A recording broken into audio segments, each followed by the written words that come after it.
आज 5वा दिवस आहे ऐका. आणि तुमच्या गावाचं अजून एक भाग्य आहे, या सप्ताहाचं नियोजन तरुण मंडळीने केलंय. बरोबर आहे का नाही?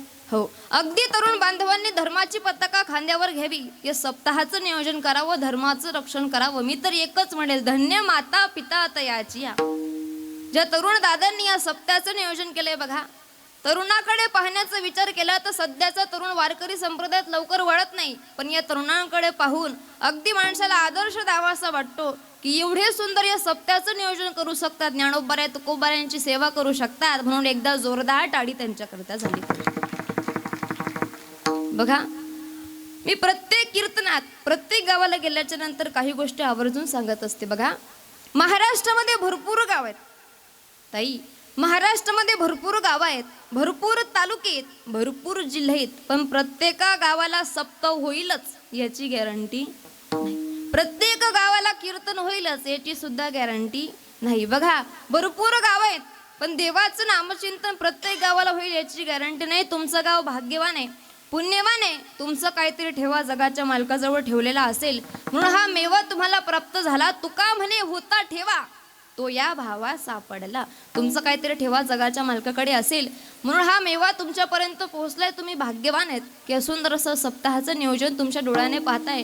डोळ्याचं पारणं फेडणारं हे नियोजन आहे. आणि आज 5वा दिवस आहे ताई, व्यवस्थित ऐका. बघा, जगाचा मालक रोज आपल्याला 24 तास देत असतो. बरोबर आहे का नाही?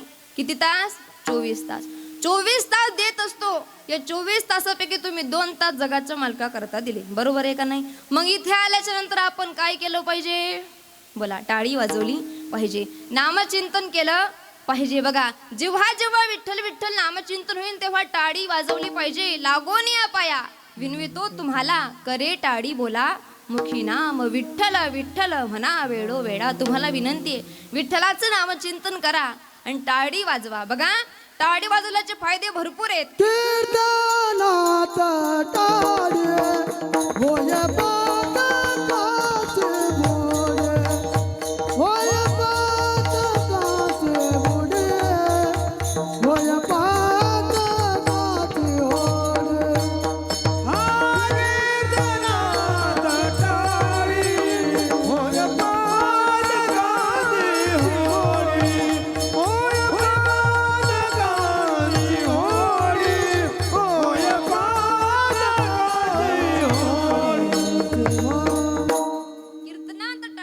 होय पातकांची होडी. कीर्तनात टाळी वाजवले की पातकांची होडी होत असते. आपले पाप शिल्लक राहत नाही, म्हणून हरिमुखे म्हणा, हरिमुखे म्हणा पुण्याची गणना कोण करी. टाळी वाजवायची, जगाच्या मालकाचं नामचिंतन करायचं. बघा, साधू संत जेव्हा पंढरपूरला जातात, वारी करत असतात, तेव्हा वारी करत असताना जगाला सांगतात, बाबा रे तुम्ही काय करा, टाळी वाजवावी, गुढी उभारावी, टाळी वाजवावी,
वाटती चालावी पंढरीची. कीर्तनात आल्याच्या नंतर टाळी वाजवली पाहिजे, जगाच्या मालकाचं नामचिंतन केलं पाहिजे. का?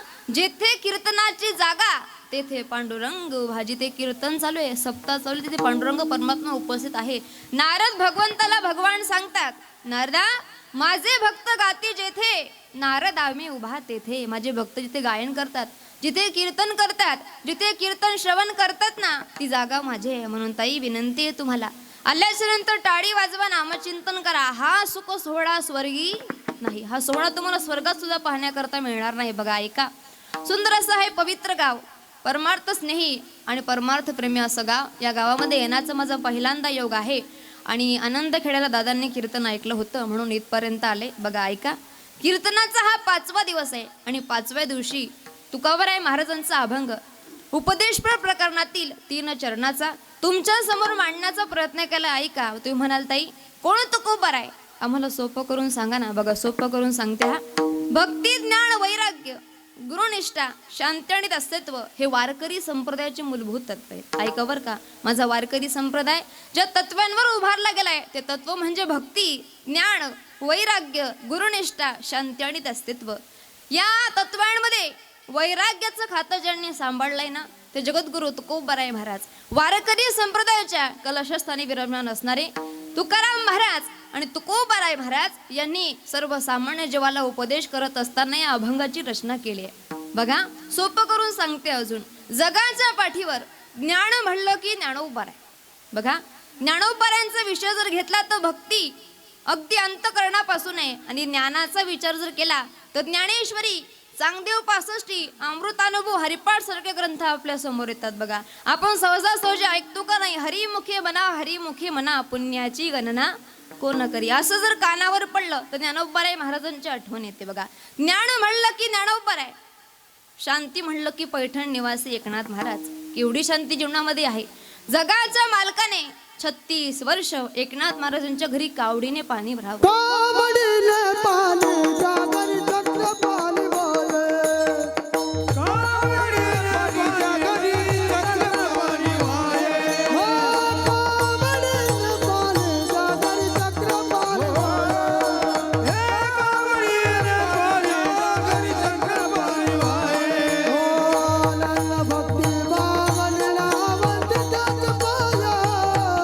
नंद भक्ती भावनेला वंदितात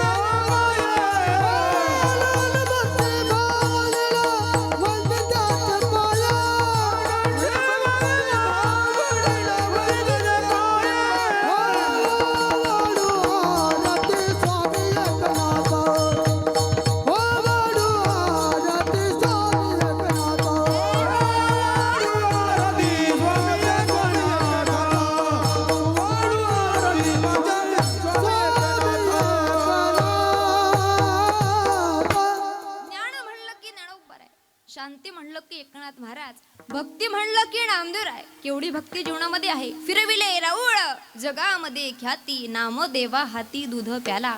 नोहे हा सामान्य महिमा संतांचा, नैवेद्य हातीचा मूर्ती जेवी. ज्ञान म्हणलं की ज्ञानोबाराय, शांती म्हणलं की पैठण निवासी एकनाथ महाराज, भक्ती म्हणलं की नामदेवराय, तसं वैराग्याचा विचार केला तर तुकोबाराय. केवढा वैराग्य जीवनामध्ये, विवेकासहित वैराग्याचे बळ, धगधगीत जड अग्नी जैसा. विवेकाई वैराग्य, वैराग्याचे मूर्तिमंत पुतळे जगद्गुरु तुकोबाराय महाराज. आणि यांनी सर्वसामान्य जीवाला उपदेश करावा. बाबा रे सांगतो तुम्हासी भजारे विठ्ठला. मी तुम्हाला सांगतो तुम्ही काय करा, विठ्ठलाचं नामचिंतन करा. माय हो, मला सगळ्यात पहिला प्रश्न तुम्हाला असा विचारायचा आहे, मी जे बोलते ते तुम्हाला कळतंय ना? हो, काही अडचण नाही. वार्ड क्रमांक 2 तुम्हाला कळते ना माझी भाषा? तुम्हाला ते असं काही विचारतात. बघा कसं आहे, राज्य बदललं की भाषा बदलते. बरोबर आहे का नाही? बोलत चला तुम्ही. हा, राज्य बदललं की भाषा बदलते, तालुका बदललं की भाषा, जिल्हा बदललं की भाषा बदलते, नुसतं गाव जरी बदललं तरी भाषा बदलते. तुमचं माझं काय बदले? बोला. तालुकाही बदले आणि जिल्हाही बदले. मी चोपडा तालुक्याची, तुम्ही बोला बोला बोला. धुळे तालुक्याचे. मी जळगाव जिल्ह्याची, तुम्ही धुळे जिल्ह्याचे. बरोबर आहे का नाही? जिल्हाही बदले, तालुकाही बदले. बघा प्रत्येक गावाच्या पद्धती वेगळ्या आहेत. गाव बदललं तरी पद्धत बदलते, परंपरा बदलतात. बघा आमच्याकडे पद्धत येते, आमच्याकडे सप्ताह असतो रामनवमीला सप्ताह असतो आणि सप्ताह असल्याच्या नंतर जे कीर्तनकार कीर्तन करतात, कीर्तन झाल्यावर गादीवर बसतात. जी मंडळी कीर्तन ऐकणं करता आली असते का नाही, ती महाराजाच्या पायावर नमस्कार करत असताना 101 रुपये ठेवते. आपल्याकडे कसं आहे, 501 ठेवतात का? चांगलं आहे, मग चांगलं आहे. ठेवत नाही का? ठेवत नाही? तुम्ही सांगा बाबा, ठेवत नाही? नाही ठेवत का? बरं ठीक आहे, आजपासून आपण चालू करू. चांगली पद्धत आहे ना, बरोबर आहे का नाही? गाव बदललं की परंपरा बदलतात महाराज. आमच्याकडे कसे आनंद दादा, माणसं मेल्यावर जाडतात, इकडं जिवंतपणी मग यायचं का नाही पुन्हा? हा, पद्धती बदलतात महाराज. बघा, गाव बदललं तरी भाषा बदलत असते. मला अजून एक प्रश्नाचं उत्तर द्या. तुम्हाला काही टेन्शन आहे का? तिकडं तिकडं लाडकी बहिणा, काही टेन्शन आहे का तुम्हाला? अजिबात टेन्शन घेऊ नका. अगोदर 1500 होते, आता 2100 झाले, बरोबर आहे का नाही? मला चिंता अजिबात करू नका. तुम्ही टेन्शन घ्यायचं नाही. बघा, आलं जरी असेल टेन्शन तरी घरी सोडून यायचं. बघा, इथे आल्याच्या नंतर जगाच्या मालकाचं नामचिंतन करायचं. घरून कुलूप लावून आलेत ना तुम्ही? चेक केलंय ना? मग इथे आले, कुलूप लावत असताना जगाच्या मालकाला एकच सांगायचं, देवा तेरे मंदिर में आना मेरा काम है. काय सांगायचं त्याला?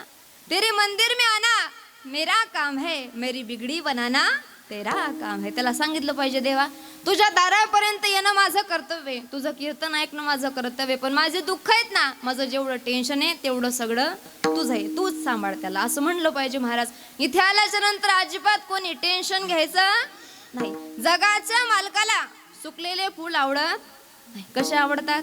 टवटवीत आवडतात, बरोबर आहे का नाही? मग इथे आल्यानंतर टेन्शन घ्यायचं का नाही? जोरात बोला मग आता. टेन्शन घ्यायचं. तिकडं तिकडं मागे ऐकायला कमी येत आहे मला, जोरात बोला थोडं. टेन्शन घ्यायचं, काळजी करायची, चिंता करायची, आजपासून घरात काम करायचं. बापरे, तुम्ही तर नाही म्हणताय. उडाने कसं होईल? गृहमंत्र्याने राजीनामा दिला तर घर चालेल का? चालेल नाही महाराज. आपल्याशिवाय घराचं पाटलं सुद्धा हलीत नाही. असं करू नका बरं, घरात कामही करा. बघ, आम्ही काय सांगतो तुम्हाला, भाषा बदलली तरी अर्थ बदलतो. माझं बोलणं बदललं तरी अर्थ बदलला का नको? महाराज, व्यवस्थित कीर्तन ऐका. बघा, एवढ्या लांबून मी कशा करता आली? तुम्हाला जगाच्या मालकाची भेट झाली पाहिजे, तुम्हाला पांडुरंग परमात्मा कोण हे समजलं पाहिजे, याच्याकरता मी एवढ्या लांबून आली, बरोबर आहे का नाही? लक्षपूर्वक ऐका. सुंदर असं चिंतन तुमच्या समोर मांडण्याचा प्रयत्न करणार आहे ताई. व्यवस्थित ऐका. हा तुकोबराय महाराजांचा अभंग आहे, 3 चरणाचा आहे, उपदेशपर प्रकरणातील आहे. महाराजांनी या अभंगाची सुरुवात करत असताना सांगतो या शब्दापासून अभंगाची सुरुवात केली. बघा, सांगतो तुम्हासी भजारे विठ्ठला. कोणत्या शब्दापासून? सांगतो शब्दापासून. आता सांगतो या शब्दाचा विचार जर केला ना, तर या जगाच्या पाठीवर एवढे सांगणारे आहेत की ऐकणारे कमी पडतील, बरोबर आहे का नाही? कोण काय सांगतं, कोण काय सांगतं, कोण काय सांगतं. सप्त्याचं नियोजन करायचं म्हटलं तरी कोण काय सांगतं, कोण काय सांगतं, कोण काय सांगतं, कोण काय सांगतं, बरोबर आहे का नाही? ऐका, सांगणाऱ्यांचा विचार केला तर भरपूर आहे. बघा, सप्त्याचं नियोजन करायचं म्हटलं तर एकटा व्यक्ती नियोजन करू शकत, आणि नियोजन करणे म्हणजे साधी गोष्ट नाही. मातीने मातीवर माती हा शब्द सोपं असतं लिहिणं, बरोबर आहे का नाही? मातीने मातीवर माती हा शब्द लिहिणं सोपं असतं, परंतु पाण्याने पाण्यावर पाणी हा शब्द लिहिणं कठीण असतं, बरोबर आहे का नाही? तुम्ही प्रयत्न करून बघा.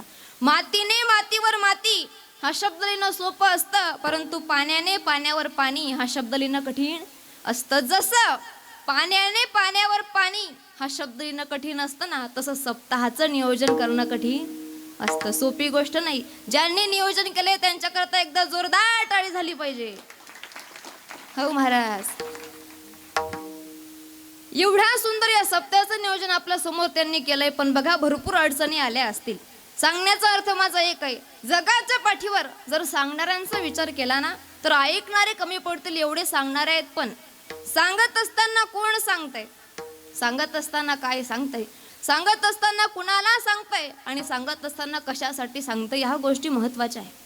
सांगत असताना व्यक्ती अधिकारी असला पाहिजे, दुसरं त्याला अनुभव असला पाहिजे, आणि तिसरं त्याचं सांगणं हिताचं असलं पाहिजे. जर एखादा व्यक्ती अधिकारी असेल आणि तो जर का सांगत असेल तर त्याचं ऐकलं पाहिजे. अधिकारी म्हणजे काय हो? आधी आपण करावं आणि मग जगाला सांगावं, याला सोप्या भाषेमध्ये अधिकार म्हणतात. बघा, ज्याला कधी सप्ता माहिती नाही, ज्याला देणगी माहिती नाही, ज्याला दाराशी कीर्तन काय हे माहिती नाही, ज्याच्या गड्यात तुळशीमाळ नाही, त्याने हे भजनाला बोलून काही फायदा आहे का?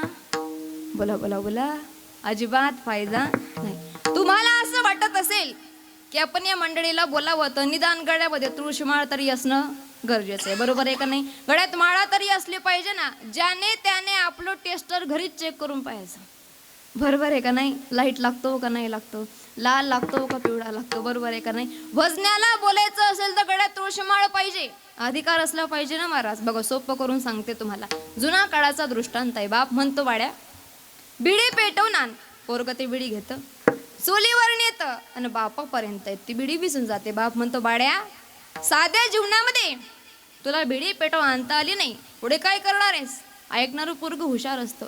आताच्या पोरांचा विचार केला तर पोरे एवढे शार्प आहे, त्यांना एखादा प्रश्न विचारा त्याचं ते काय उत्तर देतील याचा भरोसा नाही. ही जी लेकरं बसलीत महाराज, ही कॅम्प्युटर टेक्नॉलॉजी आता. हो, कोणता प्रश्न तुम्ही त्यांना विचारा त्याचं उत्तर त्यांच्याकडे नाही असं अजिबात नाही. बघा वर्ग भरलेला होता, शिक्षक शिकवत होते.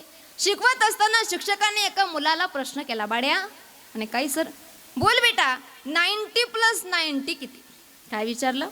90 + 90 किती? ते पिटूकला पटकन उभं राहिलं म्हणे, सर 90 + 90 म्हणजे आखी क्वार्टर. कळलं का तुम्हाला? हो महाराज, एवढे विचित्र पोर आहे, त्यांना एखादा प्रश्न तुम्ही विचारा त्याचं ते काय उत्तर देते ना, आपलं डोकं सुद्धा काम करीत नाही. म्हणून बघा मग तो बाप म्हणतो बाड्या करे तुला बिडी पेटवण्याकरता पाठवलं आणि आयुष्यामध्ये येऊन तुला बिडी पेटवता आली नाही, पुढे काय करणार आहेस?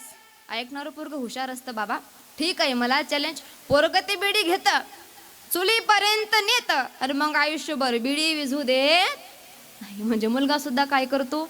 बिडी ओढायला सुरुवात करतो आणि बिडी अशी इमानदार जाते, ती ओढल्याशिवाय पेटत, बरोबर आहे का नाही? हो, जेव्हा बाप पाहतो आपला मुलगा बिडी ओढतोय तेव्हा बाप मुलाला सांगतो बाड्या बिडी ओढतो. बिडी ओढणं चांगलं नसतं, त्याने अनेक प्रकारचे रोग होतात, शरीराचा नाश होतो, माणूस जिवंत राहत नाही. ऐकणारं पोरग हुशार असतं. बाबा तुम्ही मला सांगताय बिडी पिऊ नका, पण तुमची बिडी मागच्या दोराला जाऊन चिकटली तरी तुम्ही फेकून द्यायला तयार होत नाही आणि मला सांगतात बिडी पिऊ नका. ऐकेल का हो पोरग? बोला बोला, ऐकेल? बापाला असं वाटत असेल की मुलाने माझं ऐकावं तर बापाने आपल्या जीवनातून अगोदर बिडी नावाचा शब्द काढून टाकला पाहिजे आणि सिगरेट चालू केली पाहिजे, बरोबर आहे का नाही महाराज? बिडी सिगरेट पासून लांब राहिलं पाहिजे. यद्यद् आचरती श्रेष्ठ तथ्यदेवी तरोजना, सर्यत प्रमाणे कृते लोकस्तो दुन वर्तते, येथ वडील जे जे करती तया नाम धर्म ठेविती येर अनुष्ठिती सामान्य सकड. वडील म्हणजे थोरा मोठ्यांची परंपरा. जसा घराचा कर्ता वागत असतो तसे लहान लेकरं वागायचा प्रयत्न करतात, बरोबर आहे का नाही? लक्षपूर्वक ऐका. जर घराचा कर्ता चांगला असेल तर घर चांगलं राहतं. जर घराचा कर्ता चांगला असेल तर घर चांगलं राहतं. जर गावाचा कर्ता चांगला असेल तर गाव चांगलं राहतं. राज्याचा कर्ता चांगला असेल तर राज्य चांगलं राहतं आणि देशाचा कर्ता चांगला असेल तेव्हा राम मंदिर बनतं. समजलं का तुम्हाला? हो. आल्याच्या नंतर मला आनंद दादा बोलले, ताई आमच्याकडे रेंज येते पण हळूहळू येते. म्हटलं हळूहळू का असे नाही येऊ दे. हा बघा महाराज, करता चांगला असला पाहिजे ना. बापाला असं वाटत असेल मुलाने माझं ऐकावं तर बापाने अगोदर आपल्या जीवनातून बिडी नावाचा शब्द काढून टाकला पाहिजे, स्वतः अधिकारी झालं पाहिजे आणि मग मुलाला सांगितलं पाहिजे, बरोबर आहे का नाही? हो. बघा अधिकार असेल तर माणसाने बोलू नये. अधिकार तैसा दावेला मार्ग चालत आहे मग कोळ येते. जोपर्यंत अधिकार नाही तोपर्यंत बोलू नये. तुम्ही म्हणाल ताई तुम्ही ज्यांचा अभंग आजच्या सेवेकरता निवडलेला आहे मग महाराज अधिकारी आहेत का? महाराज म्हणले माझ्या अधिकाराचा विचार जर केला ना तर वेदाचा तो अर्थ आम्हासीच ठावा. येराने भावा भार माथा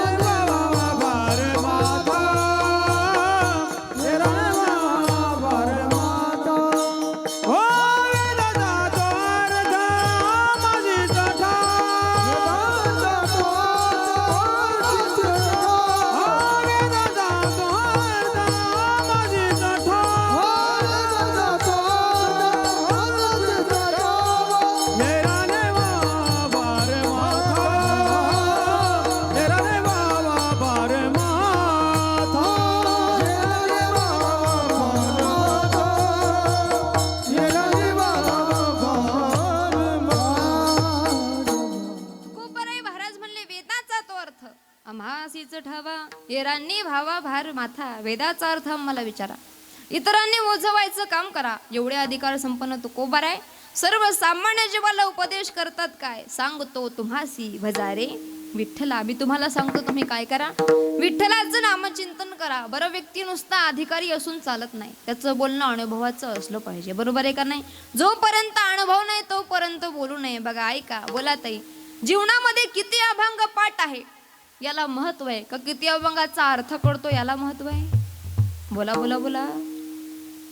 अर्थ कळायला महत्व आहे. वा वा वा, आजींनी मस्त उत्तर दिलं.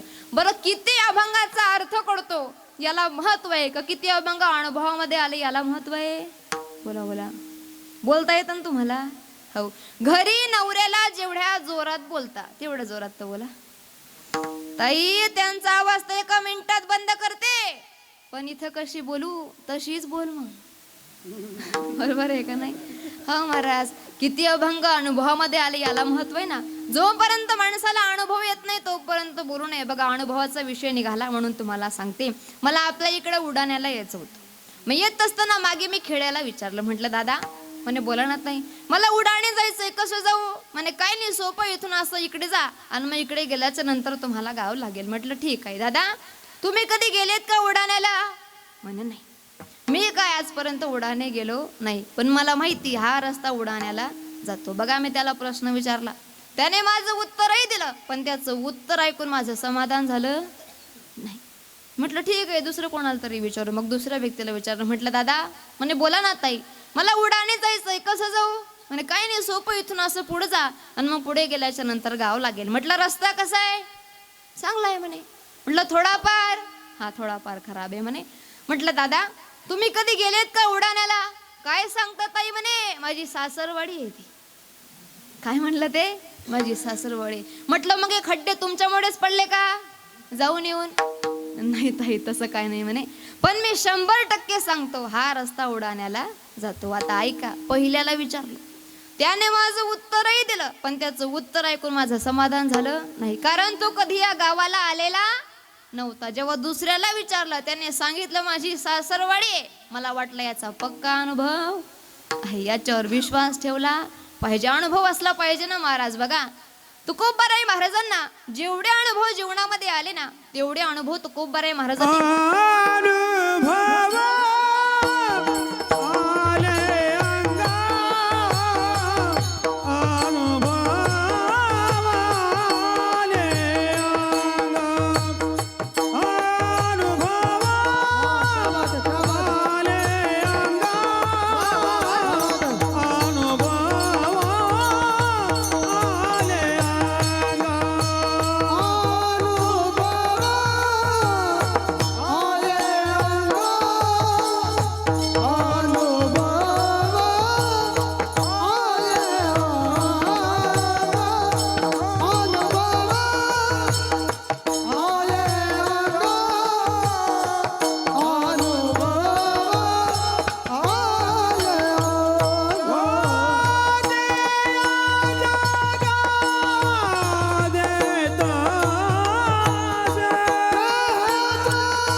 पाहिजे एकदा.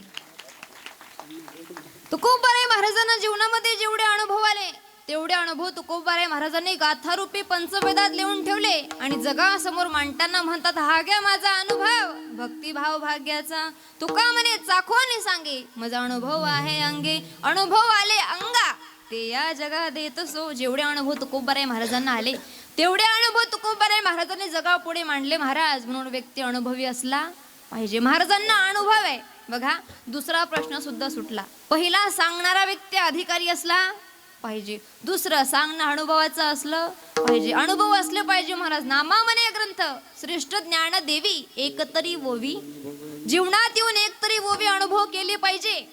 तरी ज्ञानेश्वरी उघडली पाहिजे. आपल्या सनातन हिंदू धर्मामध्ये एवढे ग्रंथ आहेत की ते ग्रंथ आपल्याला मोजता येणार नाही एवढे ग्रंथ आहेत बघा. हरिविजय भक्तिविजय पांडव प्रताप ज्ञानेश्वरी एवढे ग्रंथ आहेत एवढे ग्रंथ आहेत. पण आपण ते कधी उघडून पाहिलेच नाही. काहीतरी उघडले पाहिजे. ज्ञानोबाराय महाराज म्हणतात, ज्ञानेश्वरीच्या ओळीवर बोट फिरवा. जो व्यक्ती त्या ओळीवर बोट फिरवेल त्याचं बोट मी आयुष्य भराकरता धरण्याकरता तयार आहे. फक्त आपण काहीतरी ज्ञानेश्वरी उघडली पाहिजे. काय आहे ज्ञानेश्वरीमध्ये? प्रकट गुह्य बोले विश्व ब्रह्माचे केले. राम जनार्दनी चरणी मस्तक ठेवले किंवा पायी मस्तक ठेवले. जे गुह्य ज्ञान आहे जे जगाला माहिती नाही ना ते त्या ज्ञानेश्वरीमध्ये दडलेलं आहे महाराज. म्हणून काहीतरी ज्ञानेश्वरी उघडा. काहीतरी नामचिंतन करा. एक म्हणे ताई हे पारायण पारायण पारायण पारायण पारायण पारायण किती दिवस करायचं? त्याला म्हटलं दादा जोपर्यंत माणूस नारायण होत नाही तोपर्यंत पारायण करायचं. एकदा नारायण झालं का मग पारायण बंद केलं तरी चालेल. एक म्हणे ताई कीर्तन किती दिवस ऐकायचं? म्हटलं होय अंग हरिरूप. जोपर्यंत अंग हरिरूप होत नाही तोपर्यंत कीर्तन ऐकायचं. एक म्हणे ताई मग कथा किती दिवस ऐकायची? म्हटलं सदा सेव्या श्रीमद भागवती कथा. कथा नेहमी श्रवण करायची. आवडेल तेव्हा आहे त्या ठिकाणी आहे त्या जागेवर कथा कीर्तन आणि पारायण केलं पाहिजे. एक तरी ओवी अनुभवावी. अनुभवात ओवी घेतली पाहिजे महाराज. अनुभव असणं गरजेचं आहे. मग महाराजांचं बोलणं अनुभवाचं आहे. पण महाराज बोलताना काय म्हणतात? सांगतो तुम्हासी भजारे विठ्ठला. बघा व्यक्ती अधिकारी असला पाहिजे. दुसरा अनुभवी असला पाहिजे. तिसरं सांगणं हिताचं असलं पाहिजे. एखादा पोरगा लहान आहे आणि त्याचं बोलणं जर मोठ्याच्या हिताचं आहे तर मोठ्याने ऐकलं पाहिजे. बघा ऐका इथे आजूबाजूला जी मंडळी समोर बसलेली मंडळी ती माझ्यापेक्षा वयाने ज्येष्ठ आणि श्रेष्ठ आहेत. पण मी त्यांना सांगते त्यांच्यापेक्षा कनिष्ठ आहे. मग त्यांनी माझ्या ज्ञानाला माझ्या वयाशी जोडावं का? बोला बोला. अजिबात नाही महाराज. का? वयाच्या प्रबोधे विचार ज्या नाही समान होतो देही बालकाच्या. जेवढं वय आहे तेवढे विचार असतीलच हे होऊ शकत नाही महाराज. आणि नसतील तर समजावा हा बालिश आहे किंवा पोरगट आहे. याला अजून विचार काय हे माहिती नाही. बघा जगाच्या पाठीवर जर जगाचा विचार केला ना तर आज जग गाड्या बदलतंय दादा. आज जग कपडे बदलतंय. आज जग घर बदलतंय ताई. पण विचार बदलायला तयार नाही. जोपर्यंत विचार बदलणार नाही ना वयाला शोभतील असे विचार असले पाहिजे. एक म्हणे ताई आम्ही उगाचच पांढरे झालो नाही. त्याला म्हटलं दादा तुला कॅल्शियम कमी पडलं. बरोबर आहे का नाही? हो. ज्ञानाचा केसाचा काही संबंध आहे महाराज? अजिबात नाही. एक म्हणे ताई आमच्या एवढे उन्हाळे तुम्ही पाहिले नाही. त्याला म्हटलं दादा तुम्ही तरी उन्हाळे पाहिले. तुम्ही तरी उन्हाळे पाहिले. आम्ही भर पावसाळ्यात उन्हाळे पाहिले का नको? हाय का तुम्ही एवढे फरोड? अजिबात नाही महाराज. म्हणून बघा वयाला कधी ज्ञानाशी जोडू नये. ज्ञानाला कधी वयाशी जोडू नये. का? वयाच्या 16व्या वर्षी ज्ञानोबाराय महाराजांनी ज्ञानेश्वरी सारखा ग्रंथ लिहिला. काहींचं 80 पार झालं तरी ज्ञानेश्वरीची ओवी कळत नाही. वयाच्या प्रबोधे विचारायच्या नाही महाराज. बघा जेवढं वय असतील तेवढा विचार असतील असं नाही महाराज. बघा एखादी व्यक्ती जर हिताचं सांगत असेल दादा एवढा सुंदर आपण सप्ताह करतो. एखादा मुलगा लहान आहे तो आपल्याला सांगतो दादा तुम्ही सुंदर सप्ताह करतात हो. चांगले चांगले कीर्तनकार तुम्ही बोलवतात आम्हाला ज्ञानामृत पाजतात. पण शेवटच्या दिवशी आमची एक विनंती आहे. आपल्या तालुक्यामध्ये आपल्या जिल्ह्यामध्ये जेवढे वीर जवान शहीद झाले त्यांच्या आई वडिलांचा सत्कार आपण शेवटच्या दिवशी ठेवूया. किती चांगलं आहे हो? चांगलं आहे का नाही? हो महाराज. सांगणं हिताचं आहे तर आपण ते ऐकलं पाहिजे. एखादा व्यक्ती लहान आहे पण त्याचं म्हणणं हिताचं असेल तर आपण ऐकलं पाहिजे. बघा कधी कधी आपली पत्नी सुद्धा दादा आपल्याला हिताच्या गोष्टी सांगते. हा बघा तुम्ही रामायण ऐकलंय का? रामायणाची रचना वाल्मिकी ऋषींनी केली. बरोबर आहे का नाही? हो. त्याच्यानंतर तुलसीदासांनी केली. असं म्हणतात तुलसीदासांना पत्नीचा उपदेश फलद्रुप्त झाला आणि म्हणून रामायणाची रचना झाली. कधी कधी पत्नी सुद्धा आपल्याला 2-4 हिताच्या गोष्टी सांगते महाराज, ते ऐकलं पाहिजे. कधी रात्री सगळ्यांचे जेवण झाले आणि मग दोघांच्या दोघी एका खोलीमध्ये गेले, तेव्हा जगदंबा डोक्याचं पदर कमरेला घेते, म्हणते का हो तुमच्या भावाकडे बघावं तर त्याचे इस्त्रीचे काठ मुडत नाही, आणि तुमच्याकडे बघावं तर तुमचं मड नेहमी शेतामध्येच गळलेलं आहे. किती बी राबले तरी हिस्से 2च होणार आहे. किती बी कष्ट केले तरी गुंठावर सुद्धा वाढवून मिळणार नाही. माझ्या येडीचं गेलं आयुष्य सांगून सांगून पण म्हणते आता तरी लेकरांकडे बघा आणि या वर्षी तरी वेगळा बघा. सांगितलं तरी खुल्ल्या बिचाऱ्या या म्हणते ना, आता ह्याच ताई ना 2-4 वर्ष आणावा, बरोबर आहे का? तेव्हा तरी यांच्या बॅटरी का लागतील, बरोबर आहे का?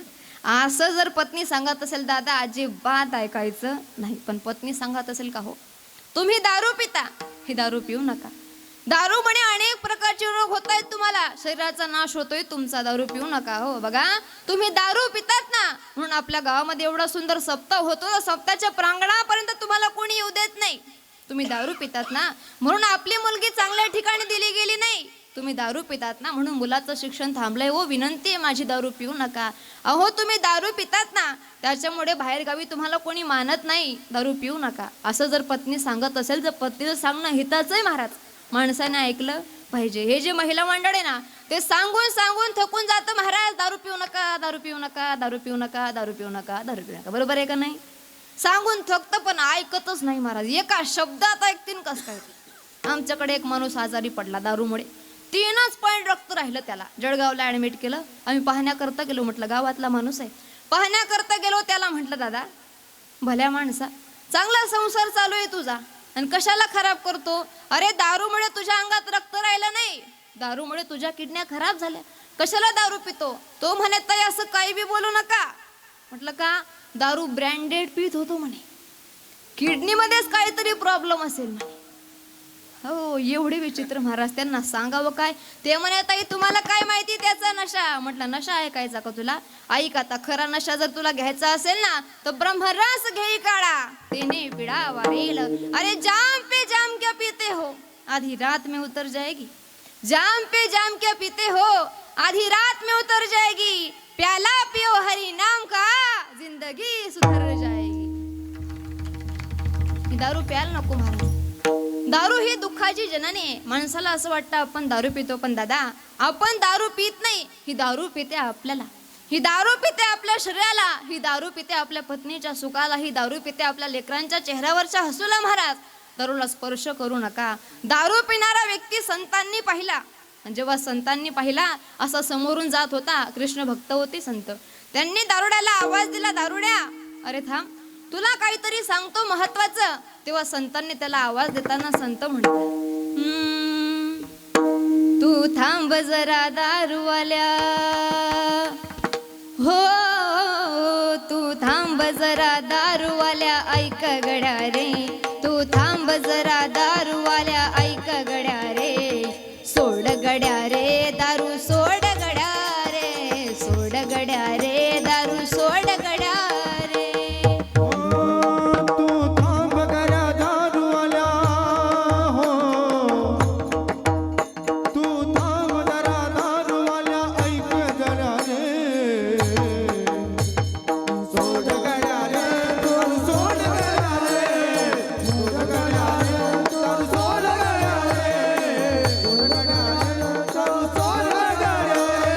थांब जरा दारूवाल्या,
पाहिलं आणि त्याला आवाज दिला, तू थांब जरा दारूवाल्या, हो तू थांब जरा दारूवाल्या, ऐक गड्या रे, सोड गड्या रे दारू, सोड गड्या रे.